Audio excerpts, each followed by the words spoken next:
If you are getting a WinRAR missing DLL error, it usually means a required system file or program component is missing or corrupted. First, restart your computer because temporary system glitches can sometimes trigger DLL errors. Reinstall WinRAR because missing or broken installation files are a common cause of DLL issues. Make sure you install the latest version of WinRAR to ensure all required components are included.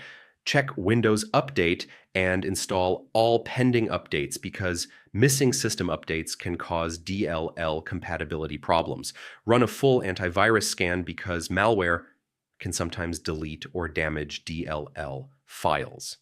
If the error mentions a specific DLL file, search for that file name and reinstall the required software that provides it.